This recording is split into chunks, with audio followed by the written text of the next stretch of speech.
Hello students, welcome to study channel NCERT mathematics. तो students, आज हम करेंगे चैप्टर नंबर थर्ड, नया चैप्टर स्टार्ट करने जा रहे हैं, चैप्टर नंबर थर्ड। इससे पहले मैंने चैप्टर नंबर सेकंड और चैप्टर नंबर फर्स्ट कंप्लीट करवा दिया है मैंने आपको, और जो भी वीडियो बनाई है उसका फुल कंसेप्ट पहले समझाया और फिर देन उसके एग्जाम्पल करवाएं और उसके बाद उसकी एक्सरसाइज करवाइए। तो मैं आपको रिक्वेस्ट करता हूँ कि आप मेरी वीडियोज़ जाके पीछे देखें। चैप्टर नंबर फर्स्ट की भी कंप्लीट वीडियो बना रखे हैं, चैप्टर नंबर सेकंड की भी कंप्लीट वीडियो बना रखी है। तो अब चैप्टर नंबर थर्ड स्टार्ट करते हैं। देखिए, चैप्टर नंबर थर्ड का नाम है pair of linear equations in two variables, है ना।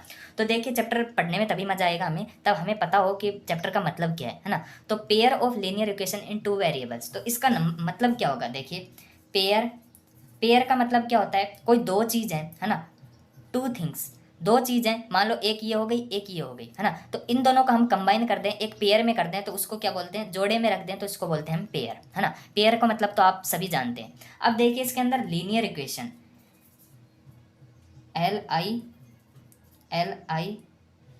LINEAR, लीनियर इक्वेशन, EQUATION,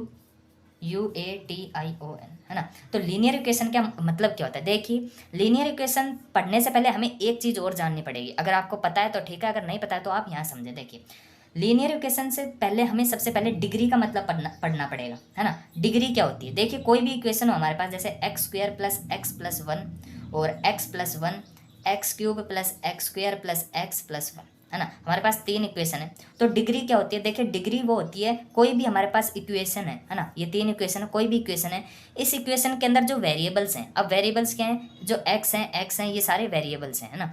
तो किसी भी इक्वेशन में जो वेरिएबल्स होते हैं, उन वेरिएबल्स की जो हाईएस्ट पावर जो होती है उनको हम बोलते हैं डिग्री। जैसे इसके अंदर वेरिएबल क्या है, एक्स, तो इसकी हाईएस्ट पावर क्या है, वन, तो इसकी डिग्री क्या होगी, डिग्री होगी इसकी किसके बराबर, वन के बराबर, है ना। अब ये एक इक्वेशन है, इसके अंदर वेरिएबल्स क्या है, एक्स है, हाईएस्ट पावर क्या होगी वेरिएबल की, इधर टू होगी, क्योंकि इधर वन भी है इधर टू भी है, तो हम हाईएस्ट क्या लेंगे, टू लेंगे, है ना। तो टू क्या है, वन से ग्रेटर देन है, तो हाईएस्ट पावर क्या लेंगे, हम टू लेंगे।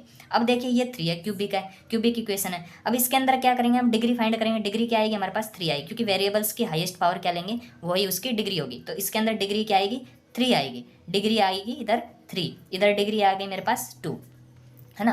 तो डिग्री के बेस पे हम पता करेंगे कि जो इक्वेशन है वो लीनियर है, क्वाड्रेटिक है या फिर क्यूबिक है। तो देखिए, अगर डिग्री वन होगी तो वो क्या होगी, लीनियर इक्वेशन होगी। अगर डिग्री वन होगी तो वो क्या होगी, लीनियर इक्वेशन। अगर डिग्री टू होगी तो वो होगी क्वाड्रेटिक इक्वेशन, ये क्वाड्रेटिक इक्वेशन है। अगर डिग्री थ्री होगी वो होगी क्यूबिक इक्वेशन, वो क्या होगी, क्यूबिक इक्वेशन, है ना। तो देखिए, मैंने पता कर लिया है कि लीनियर इक्वेशन क्या कहते हैं, जिसकी डिग्री क्या हो, वन हो, तो उसको हम क्या बोलते हैं, लीनियर इक्वेशन। मतलब जो वेरिएबल्स होते हैं लीनियर इक्वेशन में, उनकी जो पावर होती है, हाईएस्ट पावर, अगर वो वन के बराबर आ रही है तो वो क्या होगी, लीनियर इक्वेशन होगी, है ना। तो मैंने पता कर लिया है कि लीनियर इक्वेशन कहते हैं किसको है। अब देखिए, इधर है लीनियर, पेयर का मतलब जान लिया, लीनियर इक्वेशन का मतलब जान लिया, इन टू वेरिएबल्स। टू वेरिएबल्स मतलब वेरिएबल्स क्या होते हैं, जो चेंज होते रहते हैं, जैसे x हो गया, y हो गया, z हो गया, कुछ भी ले लें वेरिएबल्स, है ना। तो इसके अंदर दो वेरिएबल्स की बात की है, तो मैं ले लेता हूँ x और y वेरिएबल, है ना। तो अब देखिए, इसका पूरे का मतलब क्या है, pair of linear equation in two variables. जैसे एक इक्वेशन में ले लेता हूँ ax plus B y is equal to c, a1 plus b1 c1, है ना। एक इक्वेशन लेता हूँ a2x plus b2y is equal to c2, है ना। तो देखिए, ये दो इक्वेशन को मैंने, ये भी एक लीनियर इक्वेशन है ना। क्यों है, क्योंकि हाईएस्ट पावर x की क्या है, वन है, y की भी क्या है, वन है ना। तो जो वेरिएबल्स होते हैं, वेरिएबल्स की जो हाईएस्ट पावर होती है वही उसकी डिग्री होती है। डिग्री से पता करते हैं ये क्या है, लीनियर है या फिर क्वाड्रेटिक है या फिर क्यूबिक है। तो ये क्या है, एक लीनियर है ना। इसी तरीके से ये भी लीनियर है। अब ये ए बी सी ये क्या है, तो ये क्या है, कोफिशिएंट है। ए और बी क्या है, कोफिशिएंट है। वेरिएबल्स के आगे जो भी मल्टीपल में होता है वो उसके कोफिशिएंट होते हैं, और जो ऐसे ही खाली रहता है बिना वेरिएबल्स के उसको बोलते हैं हम कांस्टेंट टर्म, है ना। तो इधर C1 C2 क्या है, कांस्टेंट टर्म है। तो देखिए स्टूडेंट्स, मैं आपको क्या बताना चाह रहा हूँ, ये दो लीनियर इक्वेशन है, इनको मैंने पेयर में लिख दिया, और किस वेरिएबल में, x और y, तो दो वेरिएबल हो गए। तो इसका मतलब क्या होया, pair of linear equation in two variables. ये पेयर बन गया लीनियर इक्वेशन का, जो किस में है, दो वेरिएबल्स में। तो आपको इस तरीके से ही कोई इक्वेशन दे देंगे इस चैप्टर के अंदर। किस तरीके से, जैसे कि x plus two y is equal to five, x minus 2x minus 3y is equal to 10। इस तरीके से आपको दो इक्वेशन दे देंगे, ये इक्वेशन नंबर फर्स्ट, ये इक्वेशन नंबर सेकंड। आप इन दोनों को कंपेयर भी कर सकते हैं, बिल्कुल सेम टू सेम है ना। तो देखिए आपको दो इक्वेशन दे देंगे इस चैप्टर के अंदर, एक इक्वेशन ये हो गई, एक इक्वेशन ये हो गई, है ना। तो अगर आपको दो इक्वेशन दे दिए और आपको इसमें क्या करवाएंगे, एक्स और वाई की वैल्यू फाइंड करवाएंगे, है ना। इस चैप्टर के अंदर यही करना है हमें, दो इक्वेशन दे रखी है, उसके अंदर एक्स और वाई की इक्वेशन जो वैल्यू है वो हमें फाइंड करनी पड़ेगी, है ना। तो बस यही है इस पूरे चैप्टर में, और कुछ भी नहीं है, बहुत ही आसान चैप्टर है और बहुत ही इंटरेस्टिंग चैप्टर है ना। तो आपको दो इक्वेशन दे देंगे, दो इक्वेशन को आपको सोल्व करने के लिए बहुत मेथड भी है, वो भी मैं आपको आगे समझाऊंगा कि किस तरीके से सोल्व करेंगे हम। तो दो इक्वेशन को सोल्व करके हम एक्स और वाई की वैल्यू जो है वो फाइंड करेंगे इस पूरे चैप्टर के अंदर, इसी तरीके से हम करेंगे, है ना। तो या तो वो इक्वेशन आपको डायरेक्ट भी दे देंगे कि भाई ये इक्वेशन है, ये इक्वेशन है, मेथड लगाओ और एक्स और वाई की वैल्यू फाइंड करो, है ना। और आपको इसके अलावा और क्या देंगे, आपको एक स्टेटमेंट देंगे कि भाई राम गया बाजार में, बाजार से उसने सब्जी खरीदी और सब्जी उसकी इतने पैसे में आई, और देन उसको अब और कहीं जाना है तो उसके लिए भी उसको पैसे चाहिए। मतलब इस तरीके से वो स्टेटमेंट बनाएंगे और स्टेटमेंट से आपको इक्वेशन, दो इक्वेशन फाइंड करनी पड़ेगी, तब आपके पास उस स्टेटमेंट से दो इक्वेशन आ जाएंगी। उस इक्वेशन से हम क्या करेंगे, एक्स और वाई की वैल्यू फाइंड करेंगे, है ना। तो मेन मोटिव हमारा क्या है इस चैप्टर के अंदर, एक्स और वाई की वैल्यू फाइंड करनी है, किससे, लीनियर इक्वेशन से, पेयर ऑफ लीनियर इक्वेशन से, है ना। तो इसके अंदर ग्राफ भी पढ़ेंगे, ग्राफ भी कैसे आएंगे, इंटरसेक्ट करेगा, पैरेलल करेगा, कोइंसिडेंट होगा, मतलब एवरीथिंग पढ़ेंगे इस चैप्टर के अंदर, है ना। तो चलिए स्टार्ट करते हैं हम, है ना। तो स्टूडेंट देखिए, लीनियर इक्वेशन मैंने आपको बता दिया क्या होती है, A X plus B Y is equal to C, इसके फॉर्म में होती है ना। ए की वैल्यू आप कुछ भी पुट कर लें, जैसे 2x plus 3y equal to सी की वैल्यू मैं फाइंड पुट कर लेता हूँ, ये क्या है, एक लीनियर इक्वेशन है ना। आपको समझ में आ गया होगा आई थिंक। तो इसके अंदर देखिए एक्स और वाई जो है ना, एक्स और वाई क्या है, एक पॉइंट्स है ना। वो पॉइंट्स क्या है, इस इक्वेशन के ऊपर लाई करते हैं। किस तरीके से, देखिए ए और बी जो है, अगर मैं एक्स और वाई जो पॉइंट है इसके अंदर अगर हम पुट करते हैं इस दोनों के अंदर, मान लो मैं एक्स की वैल्यू 1 ले लेता हूँ और वाई की वैल्यू 1 ले लेता हूँ, मान लो, है ना।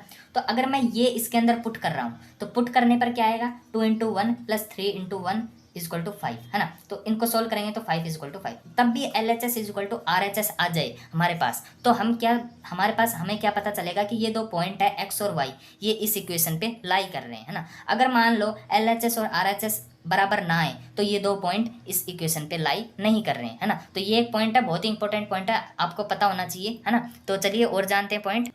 और जो ये ए और बी है, लीनियर इक्वेशन के अंदर क्या होगा, जो ए और बी है, A comma B is not equals to zero, है ना। लीनियर इक्वेशन के अंदर ए और बी जीरो के बराबर नहीं होगा। अगर देखिए मान लो ए और बी जीरो हो गए तो 0x plus 0y equal to सी, तो सी एक कांस्टेंट है, वो क्या लीनियर इक्वेशन होगा, है ना। तो इसके अंदर क्या है कि लीनियर इक्वेशन के अंदर ए और B is not equals to zero, है ना।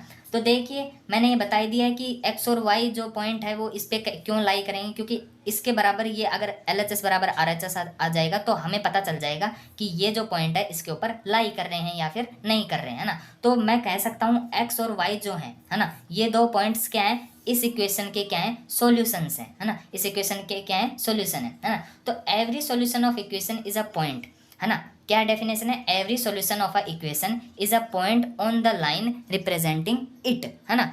तो मतलब जो जितने भी सॉल्यूशन है एक्स और वाई, वो इस लाइन को रिप्रेजेंट करेंगे। क्यों, क्योंकि अगर इसके अंदर ये पॉइंट रखूंगा तो मेरे पास एक इक्वेशन आएगी, लाइन आएगी, और मैं वो लाइन है ना इस ग्राफ के अंदर ड्रॉ कर दूंगा, है ना। तो इस तरीके से हमें ये जो एक्स और वाई है, ये इस इक्वेशन के हम सॉल्यूशंस बोलते हैं ना। तो स्टूडेंट्स एक पॉइंट और है कि जो ग्राफिकली हम कैसे रिप्रेजेंट करते हैं पेयर ऑफ इक्वेशंस को। जैसे हमारे पास दो इक्वेशन है, मान लो एक है a1x plus b2y is equal to C b1y is equal to c1, और एक है a2x plus b2y is equal to c2, है ना। तो इन दोनों इक्वेशंस को तीन पॉसिबल वेज हैं जिससे ये क्या है, ग्राफिकली शो होती हैं। कैसे, एक तो है, मान लो ये हमारे पास ग्राफ है जहाँ पर क्या है, दो इक्वेशन क्या है, लाइन की इक्वेशन क्या है, एक दूसरे को कट करेंगी। एक तो पॉसिबल वे ये होता है कि वो दोनों एक दूसरे को इंटरसेक्ट करेंगे, है ना। और दूसरा पॉसिबल वे क्या होता है, या फिर वे दोनों इक्वेशंस लाइन वे क्या है, एक दूसरे के पैरेलल होंगी, है ना। एक इक्वेशन ये है, मान लो ये है, ये दोनों पैरेलल होंगी। और तीसरा पॉइंट क्या है कि वो दोनों एक दूसरे के कोइंसिडेंट होंगे, मतलब एक दूसरे के ऊपर आ जाएंगी, है ना। तो ये तीन पॉसिबिलिटीज़ हैं ग्राफ के अंदर कि हम दो इक्वेशंस को शो कर पाते हैं, या तो वो इंटरसेक्ट करेंगी, या वो पैरेलल होंगी, या फिर वो कोइंसिडेंट होंगी, है ना, मतलब एक दूसरे के ऊपर होंगी। तो तीन पॉसिबल्स वेज हैं जिससे हम बता सकते हैं कि हाँ भाई ये इक्वेशन इस टाइप की हो सकती है, मतलब ये इंटरसेक्टिंग भी हो सकती है या फिर पैरेलल भी हो सकती है इक्वेशन या फिर कोइंसिडेंट भी हो सकती है, ये दोनों पेयर्स ऑफ इक्वेशन, है ना। तो ये बहुत इंपॉर्टेंट पॉइंट था, ये आगे भी आपको देखने को मिलेगा। तो इसके बारे में एक बार मैं आपको फिर से रिवाइज करवा देता हूँ। लीनियर इक्वेशन क्या बोलते हैं, जिसकी डिग्री 1 होती है, 2 वेरिएबल्स के अंदर होती है, एक्स और वाई वेरिएबल्स के अंदर होती है, ए और बी जीरो नहीं होते इसके अंदर। और मैंने बता दिया एक्स और वाई अगर इस इक्वेशंस के अंदर पुट करेंगे और दोनों L H S equal to R H S, इन दोनों के अंदर देखिए एक्स और वाई इन दोनों के अंदर पुट करेंगे और L H S equal to R H S आ गया। इसका मतलब हम क्या बोलेंगे कि एक्स और वाई इस इक्वेशंस के सॉल्यूशंस हैं, और सॉल्यूशंस हैं तो ये दोनों पॉइंट इस इक्वेशंस की लाइन को रिप्रेजेंट करेंगे, है ना। और उसके बाद मैंने क्या बताया, एक ग्राफ बताया मैंने, ग्राफ कैसे डिनोट करते हैं। अगर वो इंटरसेक्टिंग इक्वेशंस हैं दोनों पेयर्स तो वो इस तरीके से इंटरसेक्ट करेंगे, अगर वो पैरेलल होंगी तो पैरेलल शो करेंगी ग्राफ के अंदर, अगर वो क्या होंगी कोइंसिडेंट होंगी तो कोइंसिडेंट इस टाइप से शो होंगी, है ना। तो इस तरीके से हम उसको 3 पॉसिबल वेज हैं कि इक्वेशंस को हम ग्राफिकली इस तरीके से शो कर पाते हैं, है ना।